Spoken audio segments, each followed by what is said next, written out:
Salam dəyərli müəllimlər, hər vaxtınız xeyir olsun. Bu gün mən sizə Məhəmməd Füzulinin Leyli və Məcnun əsərinin təhlilini verəcəm. Daha doğrusu bir neçə hissəsinin təhlilini verəcəm.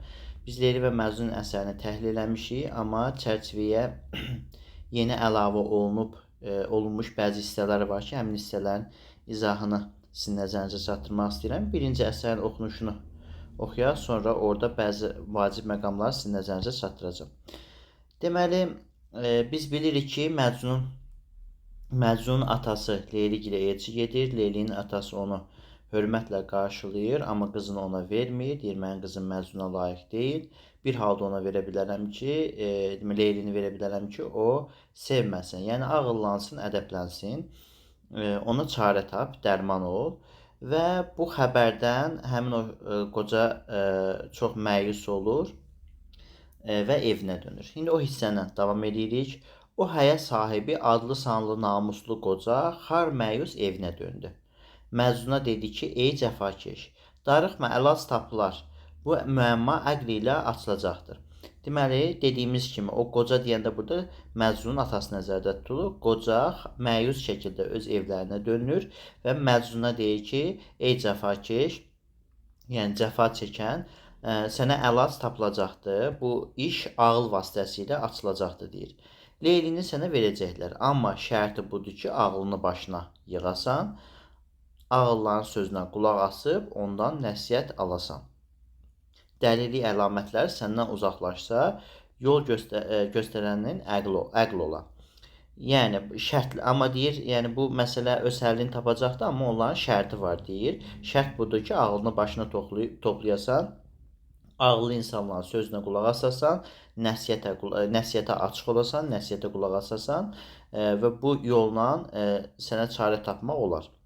Məcnun dedi, ey kamil ədib, ey eşq divanışı ağıllanarmı? İxtiyar məndə olsaydı, əlacıma inansaydım, əvvəlcədən ədəbi özümə şüar edərdim, təmkinim möhkəm olardı. Əlacımın belə əzablı olmasına ehtiyac olmazdı. Məcnun burada deyir ki, eşq əhli ağıllanarmı? Yəni sevən bir insan sevgisindən vaz keçə bilərmi? İxtiyar məndə olsaydı əgər, əlacıma inansaydım, əvvəlcədən yəni mərifəti, ədəbi, ağlı özüm üçün möhkəm tutardım da. Belə əzab çəkmək mənim xoşuma da gəlir. Mənim də xoşuma gəlmir.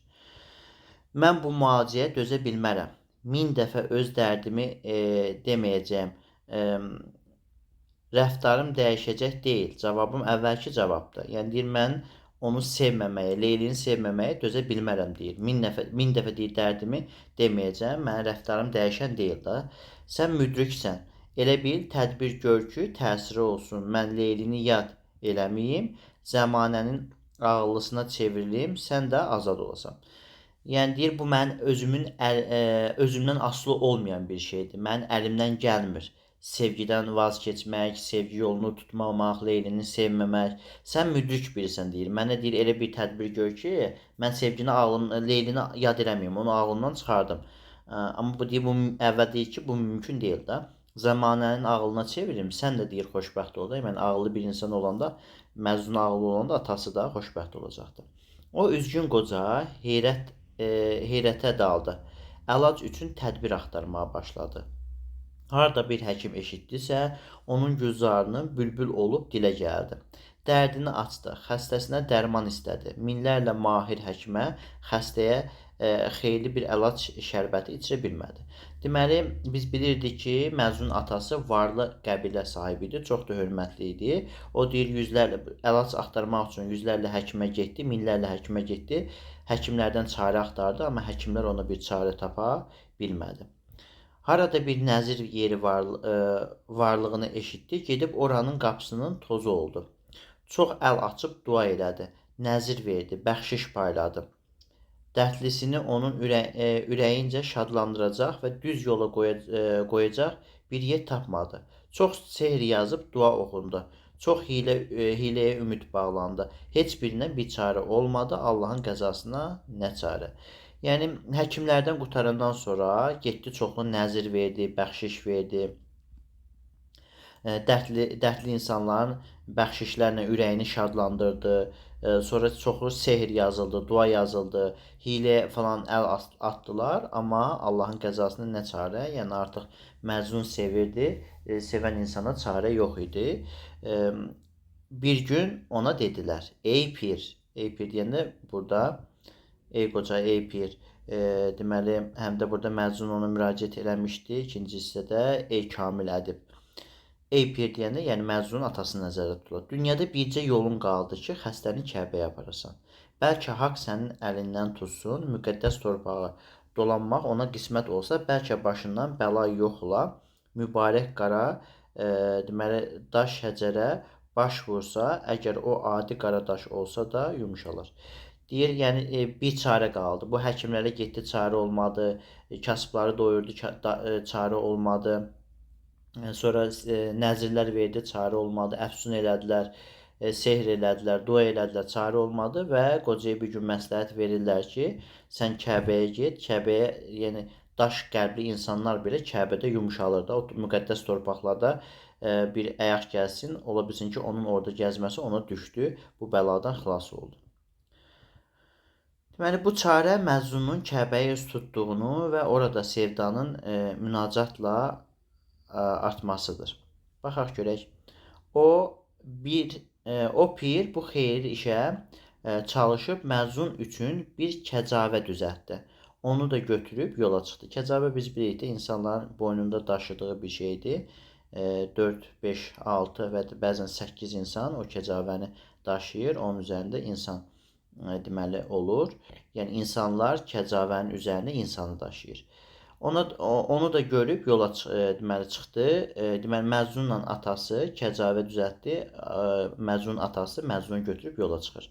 Allahın müqəddəs güşəsinə yönəldi. O xoş təbiət şəxs Kəbəyə çatanda Məcnuna dedi. Xoş təbiət şəxs deyəndə Məcnun atası nəzərdə tuturdu. O Kəbəyə çatanda öz oğluna deyir ki, ey bəlalım, Kəbəyə üz tut, ibadət elə. Təmkinli, ədəbi, təzim qaydalarını gözlə. Könlünü təmizləyib dua elə ki, yalvarışın qəbul olsun. Haqqın mərhəməti çarəni eləsin. Deməli, bu yerdə dualar qəbul olunur, bu torpaqda bəxşişlər verilir, tövbə qıl, tövbə əməllərinin ən yaxşısıdır, cəhd elə, nicəcə çatmaq yeridir. Burada deyir, Kəbəyə üz tut, Allaha yalvar, ədəb istə ondan, yəni ağıllanmaq istə, eşqdən uzaqlaşmağı istə. Bu Kəbədə deyir, dualar qəbul olunur, bu torpaqda bəxşişlər verir insanlara, tövbə qıl ki, mən bir də sevməyəcəm, özümü ağılla aparacam və nicatva çatmaq üçün cəhd elə deyir burada.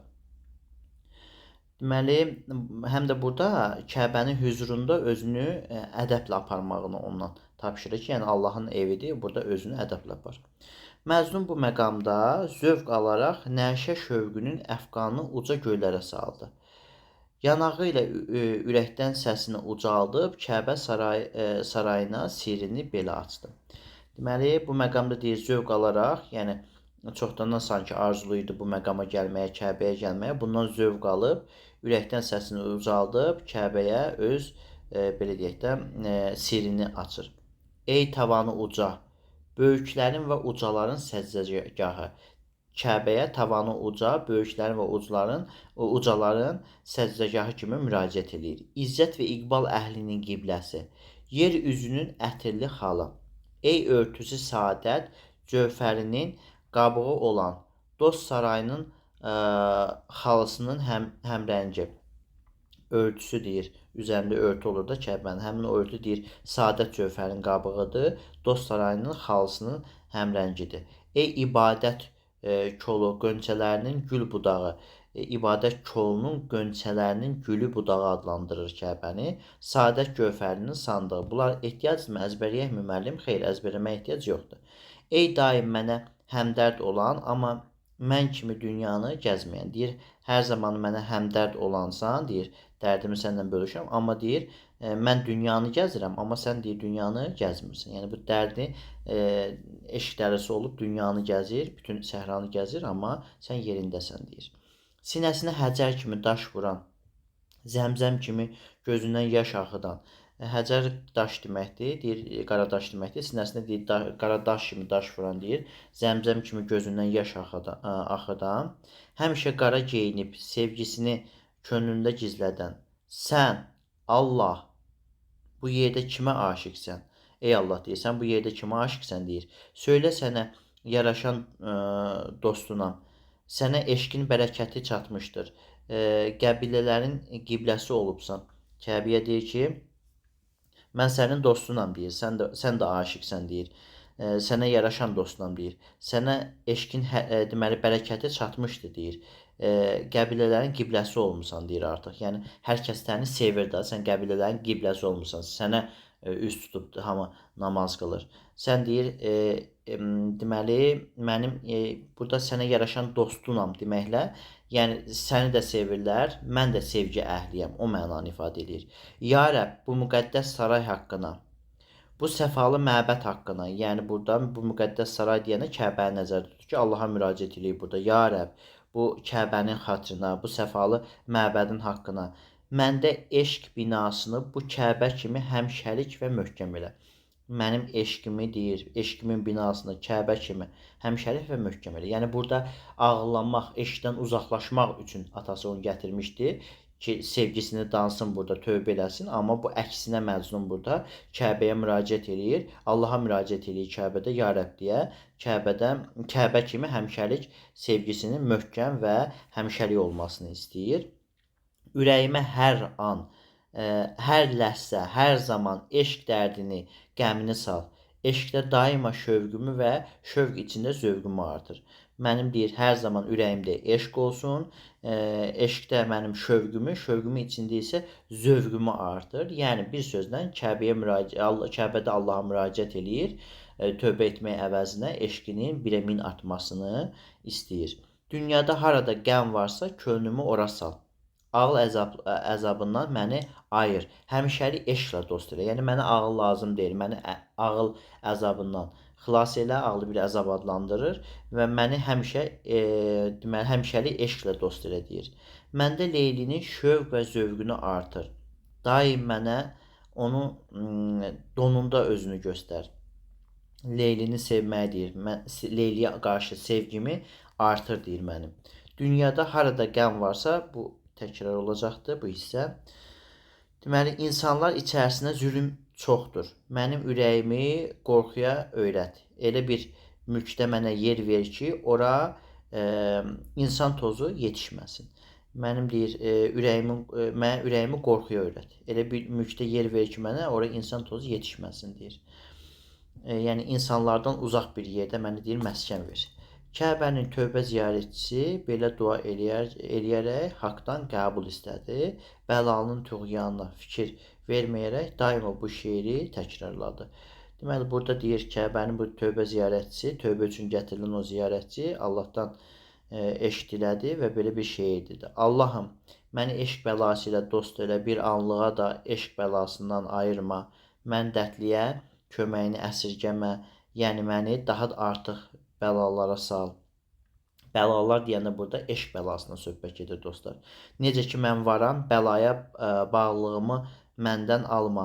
Çünki mən bəlanı istəyirəm. Bəla da məni. Mən mövcudam, məni eşqsiz qoyma da deyir. Çünki eşq bəlası məni istəyir, mən də bəlanı istəyirəm. Məhəbbət bəlasında təmkinimi zəiflətmə ki, dost tənə ilə mənə vəfasız deməsin. Nigarımın gözəlliyini getdikcə artır. Məni isə daha betər dərdə sal. Sevgi burada nigarım deyəndə Leyliyi nəzərdə tutur. Deyir, onun gözəlliyini getdikcə artır. Onun gözəlliyi artdıqca mən onu daha çox aşiq olum, daha betər günə düşüm deyir. Mən hara? Dünyanın şan şöhrətinə, qulluq hara? Məni fəqirlik və fəna saadətinə qəbul edir. Yəni mən şan şöhrətli olmaq istəmirəm. Şan şöhrətə qulluq etmək istəmirəm. Mən fəqirlik və fənalıq saadətinə qəbul elə deyir məni.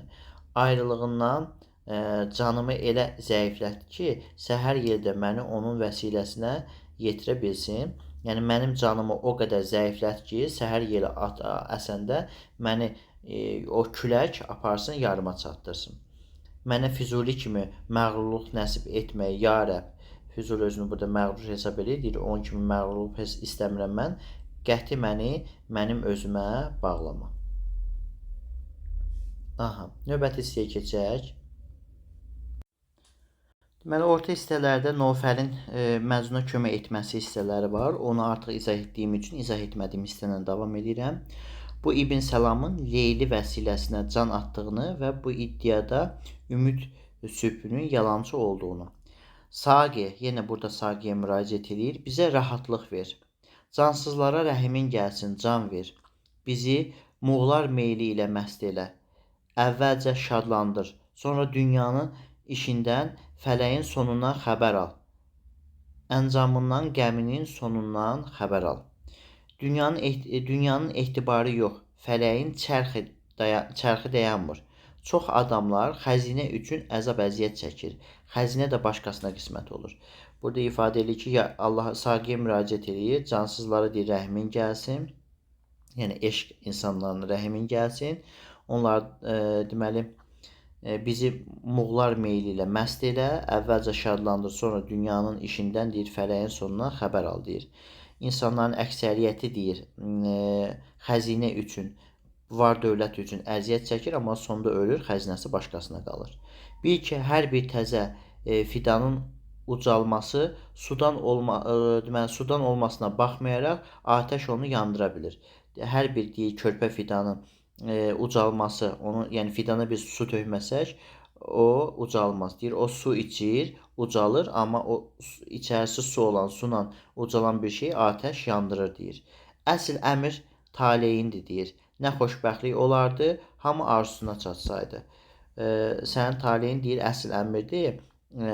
Xoşbəxtlik o zaman olardı ki, əsl xoşbəxtlik o zaman olardı ki, hamı öz arzusuna çatardı. İbn Səlam əhvalatdan xəbər tutub, Murad meydanını kimsəsiz görüb, əlinin ağsaqqallarını, əyanlarını, zəmanə əhlini başına topladı, nikah üçün şərtə uyğun mal göndərdi. Deməli, İbn Səlam Leylini görmüşdü, onu xoşlamışdı, sevmişdi. Burada deyir, Leylinin deməli, bekar olduğunu görür və meydanı da kimsəsiz görür, öz ağsaqqallarını silahlandırır. Necə silahlandırır? Yəni o cehizlə falan əyanlarını zəmanə əhlinin başına topladı, nikah üçün şərtə uyğun mal göndərdi. Və başlıq parası deyək də, başlıq parası deyir türklər onun kimi. 1000 qızıl nallı ərəb atı. Nələr göndərdi? 1000 qızıl nallı ərəb atı. 1000 dənə ərəb atı göndərdi. İbn Səlamın özü də var idi. 1000 Misirli, İraqlı, Hicazlı gözəl cariyə və qulam ki, geyimləri ipək və atlaz idi. Geyimləri ipək və atlazdan ibarət olan 1000 dənə gözəl cariyə, qulam. 1000 nabatla, qəndlə yüklü, nəsrin dərili, bənövşə tüklü dəvə, nabatla, qəndlə, dərisi deməli gözəl olan bənövşə tüklü bir dəvə göndərir ona. Dəvə, at, burada gördük biz, dəvə, at, cariyə göndərmiş olacaqdır.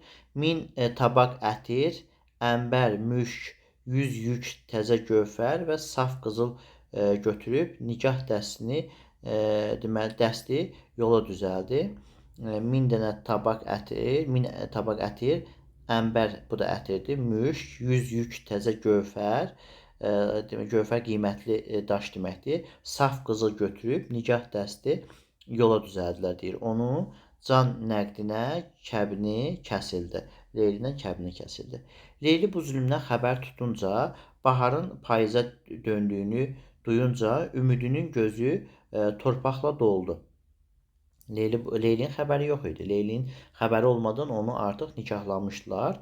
Arzusunun ağacı yarpağını tökdü. Halı istədiyinin əleyhinə oldu. Bəxti qara gəldi. Gül istərkən tikana rast gəldi. İşığı axtararkən oda yandı. O gül istəyirdi, yəni gül Məcnunu nəzərdə tuturdu. O tikana rast gəldi, yəni İbn Səlama qismət oldu. Sonra işığı axtararkən oda yandı. Yenə də öz sevgisinə qovuşmaq istəyərkən deyir, o da yandı. Əfqan və matəm toy qurdu. Sevinç məclisi matəmə çevrildi. Əslində toyu idi deyir, o sevinməli idi, amma o sevinç məclisi istəmədiyinə qismət olduğu üçün yasa çevrildi deyir. Bəzəkçi Leylinin gözəlliyinin artırmaq üçün üzünə xal düzdürdü. Yəni belə deyək də, indiki dövrdə gəlinlər bəzəyirlər, orada da onun gözəlliyini artırmaq üçün üzünə xal düzür. O isə gözünün yaşı ilə xalı silirdi, saçlarını isə qarışdırırdı. Yəni Leyli dayanmadan ağlayır deyənə üzündəki o xal deməli göz yaşları yuyub aparırdı. Qaşı vəsmə üçün baş əymirdi. Gözlərinin yaşı sürməsini yuyurdu. Yəni burada onun çoxlu ağladığının şahidi olmaq üçün qaşı deyir baş əymirdi, gözlərinin yaşı o qədər ağlayırdı ki, qara sürməsini təmiz yuyurdu. Saçları daraqdan qaçırdı. Qızıl boyunbağı boynuna yük idi. Əslində hamı qızıl boyunbağı taxmaq istəyir, sevir bu qızılı, amma bunun boynuna taxılan o boyunbağı onun üçün yük idi. Ahı güzgünü dumanlandırdı. Ay üzü qara bəxt demək götürmürdü. Ahı ay üzü bəli qara bəxt deyir götürmürdü. Həmən onun ayağını öpməyə imkan tapmırdı. Həna burada, yəni köçən insanların o dövrdə ərəblərdə ayaqlarına həna qoyurdular. Deyir onun ayağını öpməyə imkan tapmırdı. Çünki ayaqları dərdlə bağlanmışdı. Yəni o qədər ayaqları dərdlənmişdi ki, dərdinin böyük köçdüyü üçün dərdlənmişdi ki, dərdinin böyük olması üçün bu cümləni işlətdilər. Böyük olduğunu bildirmək üçün. Üzünün odu əklini yandırdı, ətir belə xoşuna gəlmirdi. Üzünün odu, yəni o belə deyək də, alışıb yanırdı, o əklini yandırır, əlindəki gülü. Ətir belə deyir, onun xoşuna gəlmir. Tənə tikanından qorxmayaraq gül kimi öz geyimini yırtdı, öz paltarını deyir, yırtdı. Hər an ah və fəryad edərək deməli deyirdi. Dad əlindən ey fələk, mən səndən bunu mu istəmişdim? Fələyə dad eləyir, dad əlindən deyir ey fələk, mən səndən bunu istəməmişdim axı. Axı dövranına inanmışdım, vəslini istəyirdim, yar bu deyil, deməli, yanılma, Allah eşqinə sakın. Mən sənin deyir vəslini istəmişdim, bu mənim istədiyim yar deyil axı, Allah eşqinə deyir, yanılma. Bu fələyə müraciət eləyir, deyir burada, ey fələk. O canını üçün can diləyir, bu isə öz canı üçün canan diləyir. O canı üçün can diləyir, deyir mən onun canıyam da, məni diləyir. Amma İbn Səlam isə canan diləyir. Mən onunam, o mənimdir. Əzəldən bu əlaqəni xələldən saxla. Biz yəni bir-birimizə nəsibik də. Mən oyam, o məndir. Bunu xələldən saxla, bu sevgini xətadan saxla deyir. Ey çərx, bu məhəbbət möhkəm bağlananda bəlkə sən heç arada yox idin. Çərxə müraciət edir ki, ey çərx, ey dövran deyir. Bu məhəbbət biz bir-birimizi sevəndə deyirsən heç bu bəlkə də arada yox idin deyir. Gəl zülmü və tərsinə dolanmağı tərk elə. Tanrını arada gör, kərəm elə. Zəiflərin malını güclüyə, dostların halını düşmənə vermə.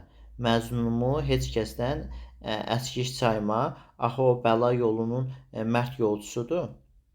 Yəni deyir, mən məzlun sevdiyim halda işləri tərs dolandırma deyir. Məzlun sevdiyim halda İbn Səlama qismət olmayım, o mənanı ifadə eləyir. Zəiflərin malını güclüyə vermə. Mən məzlun deyir, bəla yolunun mərd yolcusudur deyir. Onu qoyub mən başqasına qismət olmayım. Ey biəlac İbn Səlam, əgər bilsən ki, zəmanə səni necə aldadıb, Məcnun adını Leyli qoyublar və bununla da sənə təsəlli veriblər.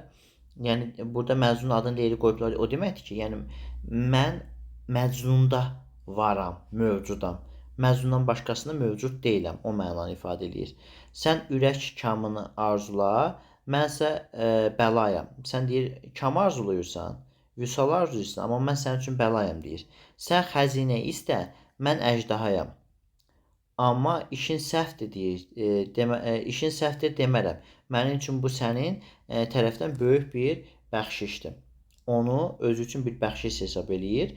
Ana atasından qurtarmağı özü üçün bəxşiş hesab eləyəcək. Növbəti misrada biləcək. Demək, amma işin səhvdir demirəm. Yəni səhv etdiyi düşünmürəm. Mənim üçün bu sənin tərəfindən böyük bir bəxşişdir. Qurtar məni atadan, anadan. Bir qəm iki bəladan yaxşı olur. Yəni burada həm atasının, anasının yanında ağlaya bilmirdi, dərd çəkə bilmirdi, məzunu arzulaya bilmirdi. Həm ata-anasına görə xəcalət çəkirdi, həm də məzunu sevirdi, onun üçün xəcalət çəkirdi. Buna görə, yəni onun üçün dərd çəkirdi. Buna görə deyir, məni anam atamdan qurtardığın üçün səninlə evlənmək mənim üçün böyük bir bəxşişdir deyir. Onu sevdiyi üçün demir, ata-anamdan qurtardığım üçün. Dərd ilə nalə və ah edirdi. Bəzək düzəkdən qaçırdı. Sözün sonu. Leylinin bu istirabını, bəzək düzəkdən qaçmasını, yəni gəlinə bəzək vurarlar da, düzək vurarlar, o istəmirdi. Bəzək düzəkdən qaçmasını görənlər elə bildirlər ki, o ağların başqa bir dərdi var. Bu günəşin kədərlənməsinin səbəbi ata-anadan ayrılmasıdır. Adətən qadın, qız ata-ana evindən ayrılanda deməli ayrılmaq istəmir. Yanındakı, ətrafındakılar da elə bilir ki, burada Leyli Məcnun üçün ağlayır. Yanındakılar elə bilir ki, ata-anadan ayrıldığı üçün onun üçün darıxacaq deyə o ağlamağa başlayır. Biz burada Leylinin 2 dəfə ağladığını görürük. Bir İbn Səlam öləndə Məcnunu yad eləyib, Məcnuna görə ağlayır. Bir də İbn Səlama köçəndə Məcnunu yad eləyib onu ağlayır. Bu dövrün qaydaları idi ki, ərəblərdə belə qaydalar var idi. O zaman həmin o ağlayan adamı tənə eləmirdilər. Ona deyirlər: "Haqlısan ey Yasəmən ətirli. Atana, anana indiki öyrəşmişdin, onlardan ayrılırsan, qürbətin zülm olduğunu bilirsən. Əfqanına heç etiraz yoxdur. Sənin kimi ayrılığa yananlar çoxdur. Amma bu işdən xalqın adəti belədir, özünə çox da zülm vermə." Yəni burada deyirlər ki, biz bilirik ki, sən ata-anadan ayrılıb qürbətə gedəcəksən, qürbətin də əzabı çətindir. Ona görə ağlayırsan. Tək sən deyilsən də, çox adam qürbətə əzab kimi baxır. Amma deyir, çox özünə zülm vermə də. Bu qaydadır da. Nə vaxtsa bir qadın deməli ər evinə köçməlidir. Qız ata evindən daim qalmaz. Həmişə qalmaz deyir. Həmişəlik meylisini deməli anasına salmaz. Qəflət mey içib onları unutmağın gərəkdir. Yəni sən deyir, qəflət meyi içməlisən və onları unutmalısan deyir. Leyli bu sözləri dinləyirdi. Deməzdi ki, bir özgə dərdim var. Xalqın tənəsini özünə layiq görməzdi. Yəni Leyli Məcnun üçün ağladığını cəmaata deyib, tənəni özünə layiq bilmədiyi üçün bunların heç birini onlara demir. Qız sevgilisini nə qədər istəsə də və əlbəttə gərək qızın həyası üstün gəlsin. Yəni Məcnunu o qədər nə qədər istəsə belə sevgi həyalı olmağı burada üstün tutur, özünə həyasızlıq yaraşdırmır. Bir həya əhlinin və ya 1000 abırsızın üsyanı ilə də bu qayda pozulmaz. Ya həya əhlinin ya 1000 abırsızın üsyanı ilə bu qayda pozulmayacaqdır deyir. El tənəsini düşünərək o ay üzlü istər-istəməz bəzəndi. Tənədən xilas olmaq üçün Leyli bəzənməyə razılıq verdi. O zinətin gözəlliyi və gözəlliyin zinəti özünə elə bir zinət vurdu ki, Fərək onu görəndə dedi ki, Məcnunun səbrinə dözümünə yazıq. Yəni o bəzənəndən sonra çox gözəlləşdi və Fərək onu gördü dedi ki, Məcnunun səbrinə dözümünə deyir yazıq. Yəni Məcnun bu gözəlliyin qabağında necə dözür deyir. Elə bəzəksiz də o əyüzlü bəla idi. Yəni bəzənməsəydi də çox gözəl idi deyir. Əyüzlü gözəl idi, bəla idi deyir. Onun günəş gözəlliyi bəzəkdən elə bir həddə yetişdi ki, onun gözəlliyinin parıltısı niqab oldu. Onun günəş gözəlliyi bəzəkdən deyir elə bir həddə yetişdi ki, onun gözəlliyinin parıltısı niqab oldu. Axşam xəlvətin gəlini təmkin ilə öz xəlvətgahında rahatlaşdı. Zülmət işığa qələbə çaldı, ulduzlar məşəlini yandırdı, onların gövhəri gecəni işıqlandırdı. Elə işıq oldu ki, gündüz gecəyə həsəd apardı. Yəni axşamın düşdüyü artıq xəlvət gecəsinin, xəlvət vaxtının çatdığını burada vurğulayan bir ifadədir buradakılar. Gül çöhrə, gözəllər toplandılar. Hər sənəm bir şam tutdu. Şənlik səhnəsi quruldu. 500 gül üzlü, şəkər dodaqlı sənəm 100 qönçə ağız aypara yola gül suyu səpdi. 100 gözəl əlində ətirli ud, manqalı deməli buxurundan havanı əmbər ətri ilə doldurdu. Yəni burada gözəllər deyir onun ətrafında şam yandırdı, yoluna gül suyu düzdülər. Yüz gözəl deyir əlində deyir ətirli ud, manqalı. Burada indi bu əlində yəni buxar çıxır, oradan da ətir yayılır. Belə bir şeydir. Buxarında havanın əmbər ətri. Əmbər də biz bilirik də çox gözəl qoxu deməkdir. Hər yeri buxar çıxırdı deyir. Onun həmin orada gözəl bir əmbər, ətir qoxusu gəlirdi. Yüz gözəl nəğməkar olub sazın sədasında oxuyurdu. Yüz dənə deyir gözəl nəğməkar olub saz salırdı, oxuyurdu deyir. Yəni toyudu da bunların. Yüz məst nərgiz can gəzdirir. Dostlarına gül rəngli qədəh paylayırdı. 100 gülün başında 100 tabaq qızıl şabaş üçün hazır idi. Leyli isə kəcavədə taxt içində oturub, nə şövkətə, nə şana meyl etmədən hər dəm əhvəqan edirdi. Başı bəlalı və qəmgin zövqdən deyir, səfadan uzaq, seldə çöp gedən kimi gedirdi deyir. Yəni yanında olan bu gözəllər, ətirlər, güllər, şamlar, bunların heç biri Leylinin zövqünü, yəni belə deyək də, maraqlandırmırdı. O onların heç birini görmürdü. Sanki deyir seldə çöp gedirdi deyir. O ay öz hərəm sarayına çatanda dost aşinaları başından dağıldı. O gülzarında xəlvətə çəkildi. Çöpsə məclisdən uzaqlaşdı.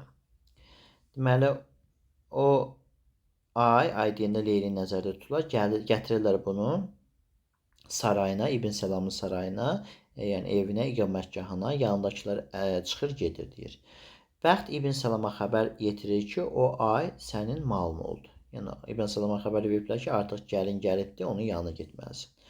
O yeganə Gövhərin həvəsində olan bu həvəslə Gövhər mədəninə girdi. Gövhərin mədəni burada biz bunu Sığmazam qəzəlində görmüşük.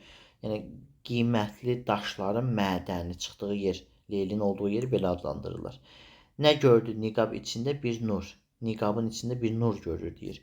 Ürək açan, üzü gözdən gizli, məhəbbətin zövqü qızışdı, vüsal eşqi coşdu. Əl atdı ki, niqabı üzündən götürüb aradan pərdəni qaldırsın. Ona əl atır ki, üzündən niqabı götürsün, aradan pərdəni qaldırsın, Leylinin üzünü görsün. Leyli dedi, ey qabil rəfiqim, rəfiqim dostum deməkdir, ey dostum deyir, qəbilələrin sərvəti başçısı sənsən, sən qəbilələr sərvətisən, başçısan deyir. Sənin tərifini eşitmişəm, ədəblə həyada kamilsən, sən çox ədəblisən, sən çox kamilsən və bu kamilin ədəbini deyir, mən eşitmişəm deyir. Bilirəm ki, qafdan qafa qədər el insanına ədalətlə qiymət verib.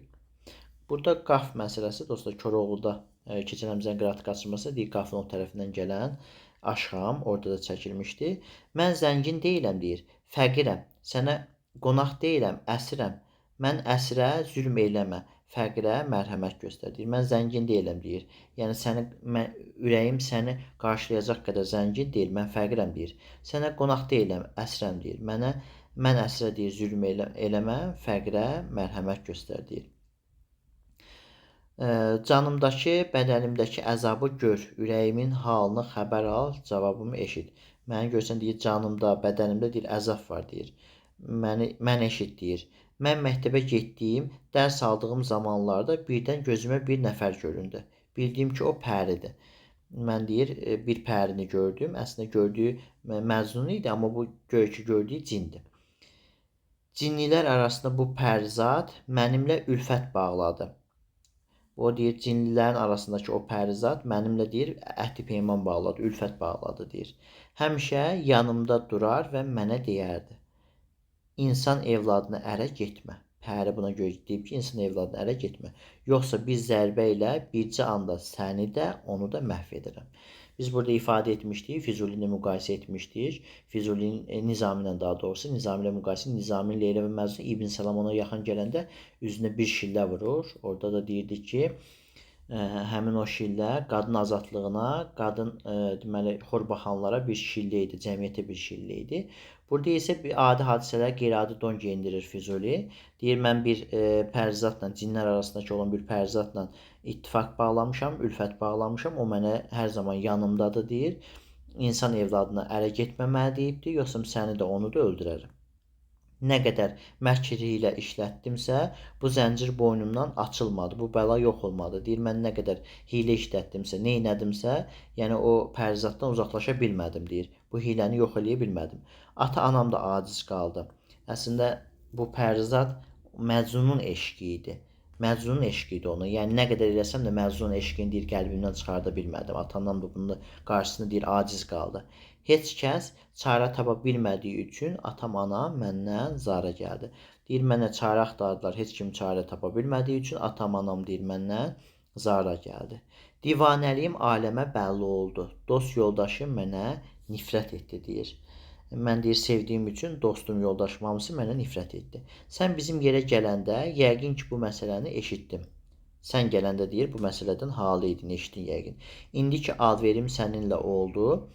Kəbin dürümə müştəri çıxdın, bil ki, qarşında o pəri durubdur və qeyrət qılıncına əl atıbdır. Deyir, sən mənlə evləndin, bu deməli məsələni pozmağa çalışdın, alverim sənlə oldu, kəbinimi sənə kəsdirdilər, sənə xəbərdarlıq eləm, bil ki, həmin o pəri mənim qabağımda durubdur, əlində də qılıncı. Bu vəziyyətdən vaz keç ki, can qorxusudur, həm sənə, həm də mənə ziyandır. Bir neçə vaxt səbr elə, çarə elə, Allaha sığın. Deyirsən, deyir, mənə yaxınlaşmaqdan əl çək ki, bir müddət. Bu sənə də mənə də ziyan olmasın da, Allaha sığın deyir, ona yalvar, çarə axtarmağa çalış.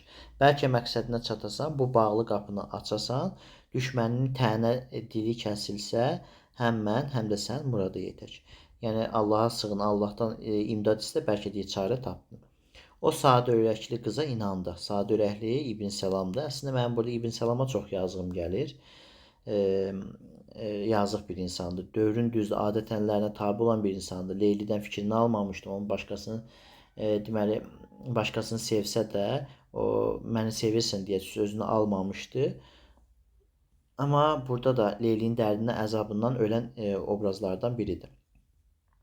Cin söhbətini doğru sandı, qorxdu ki, yarına yetişsə canına xətər gəlsin. Can və cah-cəlal qeydi. Sevgilisinin yolunda o naqisin qabağını kəsdi. Can və cah-cəlal qeydi deyir. Öz canından qorxduğu üçün, cah-cəlalından qorxduğu üçün, cah-cəlalın əlindən çıxacağından qorxduğu üçün deməli sevgilisinin yoluna deyir, sevgilisinin yolunda bir naqisin qabağını, həmin o şeylər onun naqisin qabağını kəsdi, həmin İbn Səlamın qarşısını kəsdi. Yəni sevgisinin yolunda bir daş oldu. Dünyanın qədim qaydası budur. Fayda axtaran zərərdən qorxmamalıdır. Əgər yəni sən belə deyək də, indi deyirik ki, könlü balıq istəyən quyruğu suda gərək. Burada da eyni qədər dünyanın belə bir qaydası var ki, fayda axtaran zərərdən qorxmamalıdır. Canan diləyən cəfaya, xəzinə istəyən əjdahaya dözməlidir. Deməli, Məcnunun atasının ölüm hissəsi də bizim o dediyimiz hissələrdə yox idi. Onun izahından davam eləyək. Bu Məcnun atasının münaqişədən əl çəkdiyini və naçar nəsihətlə vidalaşmasıdır.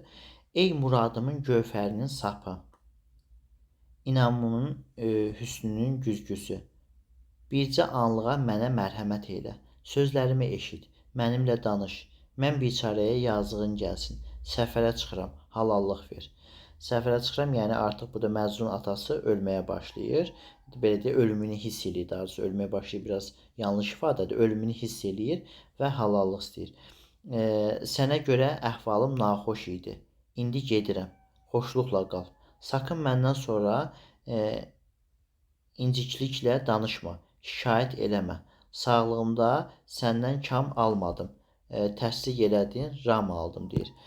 Mən deyir, artıq deyir, naxoşlanmışam, xəstələnmişəm, gedirəm. Mənim dalımdan incikliklə danışma, məndən şikayət eləmə. Sağlığımda deyir, səndən kam ala bilmədim. Sən deyir, çox təhsil elədin, fikrindən dönmədin deyir. Ram olmadım deyir mən. Deməli, ram olmadın deyir mənə. Kərəmindən xahişim budur ki, öləndə yasımı tutasan. Bircə anlıq zarla torpağıma qədəm qoy. Sənə şadlıq, keyf demirəm ki, bu qaydanı bilmirəm deyəsən. Yəni orada Məcnuna nəsihətində atası deyir ki, burada ifadə olundu ki, bu hissəyə bir də qayıdarıq. Burada deyir, mən səndən xahişim budur ki, mənim öləndə mənə yas tut, torpağım, qəmlən də yas tut mənə. Sənə deyir, şadlıq, keyf demirəm ki, mən sənə şadlıq, keyf desəm, sən demən ki, bunun qaydasını bilmirəm. Onsuz da əzab çəkirsən, ağlayırsan, mənim üçün də ağla. Əsl mətəm fəryaddır, fəğandır. Sənə də ki, elə bu lazımdır. Adətinlə nalə çək, mənim adıma yaz, güya məni ağlayırsan. İstəyim budur ki, dost düşmən səni ağlayan görsün, kimsəsizliyimdən utanmayım, hamı bilsin ki, varisim var. Yəni, heç olmaya deyir, öz dərdi və fəğan eləsən, fəryad eləsən, mənim adımı çək, öz dərdi və etsən belə. Yəni, Leylinə olan sevgiyə fəğan etmiş olsan belə, mənim adımı çək. Deyir, mən istəmirəm ki, dost düşmən deyir, deməli, səni ağlayan görsün. Mən istəyirəm ki, daha doğrusu dost düşmən deyir, səni ağlayan görsün, məni kimsəsiz saymasınlar da, bilsinlər ki, mənim varisim var. Pərişan halda vəsiyyətini eləyib ağlaya-ağlaya evinə döndü. Demək, bu Məcnun yanına gedir, naxoş vəziyyətdə, səhrada.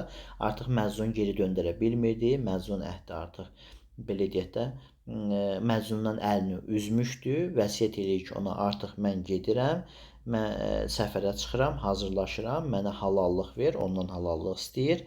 Daha sonra mənim deyir, əhvalım naxoşdur, xəstələmişəm. Mənim arxamca incikliklə danışma, məndən şikayət eləmə. Sağlığımda deyir, mənə belə deyir, Lori dedisi bir oğulluq etmədin, oğlum olmadın. Kərəmindən xahişim budur ki, öləndə yasımı tut deyir, mənim üçün ağla. Mən sənə demirəm ki, gül, şadlan, onun qaydasını bilməyəsən. Onsuz da ağlamaq sənin peşəndir da, mənim üçün ağla. Heç olmazsa fəğan etmək, fəryad etmək sənin adətindir deyir, eləyirsən bunu. Özünə, Leyli üçün fəğan, fəryad eləyəndə deyir, heç olmazsa mənim adımı çək, məni deyir, kimsəsiz bilməsinlər, bilsinlər ki, məndən sonra varisim var. Deməli, deyir, pərişan halda vəsiyyətini eləyib ağlaya-ağlaya evinə döndü. Dərd, qəm onu əzdi. Həyat şamından nur qalmadı, dərdinə dərman tapılmadı, Məcnun deyib axır da can verdi. Məcnun da Leyli deyib can verəcəkdir dostlar. Və Məcnun dərdinə dözməyib ölənlərdən biri atası oldu. Onun arxasınca onun anası da ölür. Deməli, Leyli də Məcnun dərdinə dözməyib, o da ölür. Dünyaya ümid bağlamaq olmaz və heç vaxt ölümü unutmaq olmaz. Bu aləm xoş, eş-işrət evidir. Dərd budur ki, deməli, özülü möhkəm deyil. Yəni, dünyaya bel bağlamayın. Hər kəs öləcəkdir. O biri dünyanı unutmaq olmaz. Bu Məcnun atasının vəfatından xəbər tutma hissəsidir. Saqi, burada da Saqiyə müraciət edir. Lalələr, deməli, rəng, meyin yoxmu? Bu xumarlığa dözəmirəm, cam yoxmu? Gizli dərdim məni öldürdü. Ərğəvan rəngli şərabın yoxmu? Yəni, mən dərdimə deyirsən, çarən yoxmu deyir.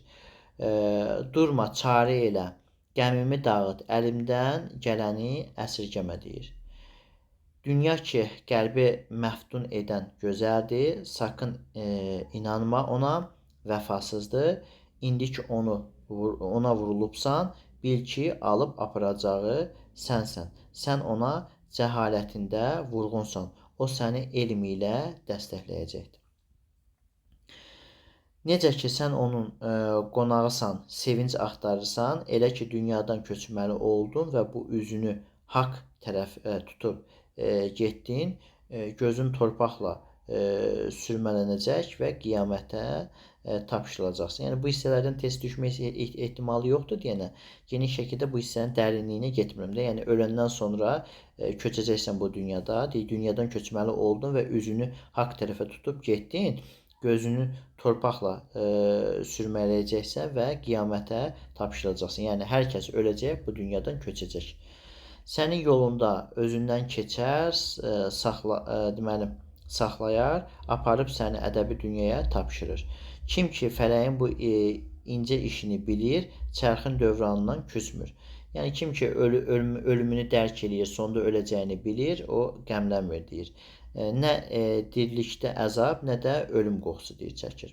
Məcnun bir gün qanlı göz yaşı tökərək nəcdə oturmuşdu. Yenə də ağlayırdı Məcnun. Bir zalım ovçu o ağlara yetişib 1000 tənə ilə fəryad elədi. Demək, bir ovçu ona xəbər verir atasının ölümünü. Ey el içində ardan uzaq, ey işinin meyarına naqis, səndə namus əsər əlamət yoxdur. O da gəl burada Məcnun tənə eləyir ki, el içində ardan uzaq, nə bilim namusdan əsər əlamət olmayan, əfsus ki, arsızsan, əfsus, sən çox arsızsan deyir. Zülm etməkdə də insaf gərək. İnsafsızlığına sənin yazıqlar olsun. Sənin deyir, insafsızlığına yazıq olsun deyir. Dirilikdə atanı şad etmədin deyir. Bari öləndə onu bir yada sal. O qoca sənin məhəbbətinə can verdi. Sən onu yad eləmədin. Bu nə naqislikdir? Yəni Məcnun atası onu səhraya onun üçün gəlmişdi, geri dönməsini istəyirdi. Deyirdi ata, oğlunun geri dönməsini istəyirdi. Bunu qəbul etmir. Naxoş vəziyyətdə də əslində ona geri dönməsini istədi, amma o geri dönmədi deyir. Burada dedi ki, heç diriliyində bir oğlun olmadı, öləndə onu yada saldı. O qoca sənin məhəbbətindən öldü deyir. Bu nə naqislikdir deyir. Təbiətində deyir, şəfqət yoxdurmu? Allahdan utanmırsan, deyirsən, təbiətində bir şəfqət, şəfa yoxdurmu deyir. Heç olmaya Allahdan utan. Bu sözlər Məcnunu yandırdı. O qara gün fəryadını daha da artırdı. Yağış kimi başını deməli daşa döydü. Mey kimi yaşını ayağa tökdü. Qəbrinin yerini soruşdu, nişanını istədi, gözünün yaşı kimi yola düşdü. Bu atasının ölümü ona çox pis təsir elədi. Başını daşa döydü, göz yaşlarını tökdü və sonra həm zalım ovçudan deməli atasının qəbrini nişan aldı, onun qəbrinə getdi. Elə ki atasının məzarını gördü, ağlar cismini ona şam elədi. Yanğısından canına güc gəldi. Ürək odu gözünü yaşla doldurdu. Köksünü sinə daşına çevirib dırnaqları ilə daradı. Deməli para-para elədi. Deyir, o atasının məzarını gördü, çox qəmləndi, gözünü yaşla doldu, köksünün sinəsini daşa çevirdi, dırnaqları ilə o yeri qazmaya başladı, dırnaqları ilə daradı, para-para elədi deyir köksünü. Atasının pak məzarını bağrına basıb, torpağını gül yarpağı kimi qana boyadı. Əfxan içərisində təzə bir yas tutub, fəğan içərisində durmadan deyirdi. Ey vücudumun bünövrəsinin banisi, üsyanı, ziyanım, razılığı, faydam ola. Sənin məni doğru yola çağırmağını qənimət bilmədim deyir. Burada atasına müraciət edir, onun qəbrinə müraciət edir ki, sənin məni deyir, doğru yola çağırmağını qənimət bilmədim deyir. 100 var ki, fürsəti qaçırdım deyir. Sən məni doğru yola çağıranda mənim fürsətim var idisə, o fürsəti qaçırdığım üçün vay olsun mənə deyir. 100 heyf ki, sənin yolunu tutmadım, bir neçə gün dostun olmadım. Sənə deyir, oğulluq eləyə bilmədiyim üçün heyflər olsun deyir. Feyzin mənə qismət olmadı deyir. Sən xeyir dedin, mən şər törətdim. Yanlış gəzdin, səhv elədim deyir. Sənə zülm ilə cəfalar etdim. Yəni sənə bir xeyrim dəymədi. Oğlum kimi bir oğulluq borcunu yerinə yetirə bilmədim. Sən xeyir dedin, mən şər getdim. Yanlış elədim, səhv elədim deyir. Sənə zülm verdim deyir. Ey dövlətimi məndən uzaq olmalı. Ey Şam, məndən işığını alma. Ey dövlətim deyir, məndən uzaq olma. Ey Şam deyir, məndən işığını alma. Dünyanın qəmində batanda mənim yeganə dostum, qəmxarım sən idin deyir. Mənim şikayətimdə sirdaşım, hekayətimdə dəmsazım idin deyir. Deyir, mən dünya qəmində batanda sən mənim qəmxarın idin deyir. Mənim şikayətimdə sirdaşım idin, hekayətimdə də deyir, dəmsazım idin deyir. Nə oldu deyir, qəmimə dözə bilmədin deyir. Ax sən mən deyir, qəmdə sirdaşım idin deyir. Qəm batanda yeganə deyir, dostum idin deyir. Nə oldu mən deyir, qəmmə dözə bilmədin? Səni bu fırtına məgər qorxutdu mu? Mən qəmmimin fırtınasından qorxutdumu? Niyə bu səfərə çıxdın? Mən mi səni yıxdım deyir. Niyə yəni öldün deyir. Mən səni bu günahkar mənəmmi deyir. Ey həyatımın cövhərinin mənşəyi. Sənin xoş olmağın mənim qurtuluşumdur. Bildim işimi, günahkaram. Sənin yanına xar və xəcalətli gəlmişəm. Deyir, sənin xoş olmağı sən əgər xoş olsaydı mən çox sevinərdim deyir. Mən günahkaram deyir, sənin yanına xəcalətli halda gəlmişəm deyir. Bu dünyada səni mən ağlar elədim. Sən o dünyada məni xar eləmə. Bu dünyada mən səni deyir, ağlar elədim deyir. Kömək ola bilmədim deyir. Borcumu verə bilmədim sənə. Sən o dünyada məni xar eləmə deyir. Məni cəfa oduna yaxıb qəm möhnətinə, bəlasına saldım. Sən ayrılığı seçib bir küncdə rahatlandın deyir. Sən məni cəfa oduna yaxıb deyir. Ölümünlə deyir məni qəmə möhnətə bəlasına saldın. Özün də deyir ayrılığı seçib bir küncdə rahatladın. Artıq deyir mənim sənə verdiyim əzablardan rahatladın deyir. Çətin işini kim asanlaşdırdı deyir. Bu yəni əzab çəkirsin, ölümdən xilas oldun deyir. Necə bu asanlaşdı deyir. Səni bu qüssədən kim qurtara bildi? O hicran əsri gecə-gündüz matəm tutub fəğan elədi. Elə ki, mişə bənzər qara saçları kafur kimi ağardı, sübh açıldı, işıq zülməti qovdu, yenidən cuşa gəlib, nəcd qəbristanlığına yönəldi. Deyir, o saçı ağarana qədər gecə-gündüz matəm qurub ağladı, amma sonradan yenə də deyir, öz evinə, nəcd qəbristanlığına, yəni öz səhrasına geri dönmüş oldu. Değerli dostlar, digər hissələrin izahını vermişdim. Yeni əlavə olunan hissələr bunlar idi. Növbəti izahlarda görüşərik. Salamat qalın, sağ olun.